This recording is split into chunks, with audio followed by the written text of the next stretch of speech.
Ce 15 janvier 2023, W9 rediffuse La vérité si je mens. De Thomas Gilou. Un volet dédié à l'humoriste Eli Kaku. Mais pour quelle raison?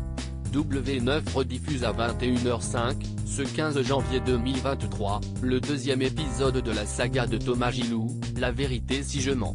Sorti en salle le 7 février 2001, ce volet rassemble l'inévitable bande de copains du sentier, depuis Richard Anconina dans le rôle d'Eddie, jusqu'à José Garcia, Prêtance à Tchatcha Serge Benamou, en passant par Bruno Solo Yvan et Gilbert Melki Patrick.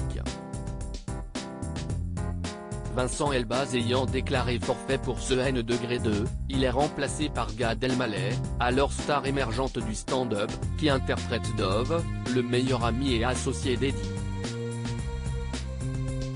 Le pitch de cet opus?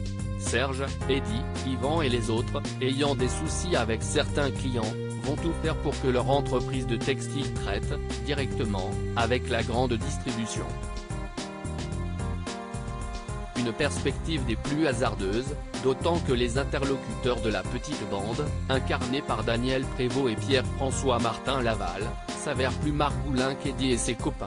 Si La vérité si je mens 2 est tout entier tourné vers la comédie, voire la farce, un élément troublant permet d'avoir un autre regard sur la distribution du film. Celui-ci est en effet dédié à Eli Kaku. Pour une simple et triste raison. Fashion Eli lorsque sort sur les écrans La vérité si je mens. En 1997, les spectateurs relèvent au générique le nom d'Eli Kaku. L'humoriste phare des années 1990, créateur d'inoubliables personnages imprégnés par sa culture juive tunisienne, a naturellement intégré le casting de cette comédie. Le créateur tendre et savoureux de Madame Sarfati, qui cherche désespérément à marier sa fille, et de l'attaché de presse très show-off, incarne dans ce premier épisode de la saga le styliste branché Rafi Style Mode, compagnon de Karine. Laquelle est interprétée par Horatika.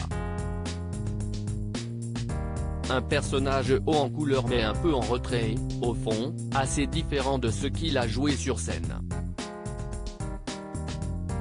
Durant les 2 années qui suivent, Eli Kaku va apparaître dans 4 autres films, dont le plus notable est le dernier, Monsieur Naftali.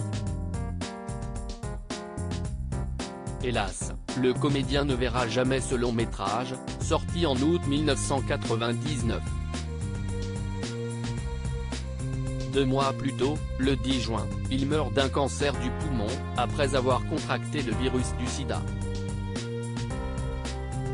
Eli Kaku aurait vraisemblablement dû intégrer la distribution du deuxième épisode concocté par Thomas Gilou. Aussi, lorsque celui-ci en lance la production en 2000, il lui semble tout naturel de dédier le film à ce grand absent, mort à l'âge de 39 ans. Gad et le passage de témoin. Il y a également un hommage plus souterrain et indirect à Eli Kaku dans La vérité si je mens. 2. En effet, le nouvel arrivant dans le groupe d'Eddie n'est autre que Gad Elmaleh. Alors à l'aube de sa fulgurante carrière, celui qui rencontrait récemment le pape François avait un lien particulièrement fort avec l'humoriste décédé. Eli Kaku a été la première personne connue que j'ai connue, confiera-t-il en 2021 à Valérie Benaïm sur le plateau de Touche pas à mon poste. Si est avec lui, en effet, que Gad entre en contact lorsqu'il décide de faire ce métier de comédien et d'humoriste à Paris, Eli était incroyable. J'ai appris beaucoup de choses avec lui. J'ai travaillé avec lui, j'ai été son poursuiteur, son technicien. Gad Elmaleh révélera aussi une anecdote savoureuse témoignant de son rapport à Eli Kaku et à la notoriété. Il avait une petite voiture, j'étais avec lui en voiture et j'étais donc super heureux. Si est-il la première fois que je voyais des gens à un feu rouge qui klaxonnaient pour faire coucou à un mec connu. Et moi je me montrais un peu en mode, oui, je suis avec le mec connu. Eli Kaku, ou le grand frère de Gad Elmaleh. À lire aussi La vérité si je mens, W9, pourquoi Dominique Farrugia et Jean-Pierre Bacri ont-ils refusé de jouer dans le film ?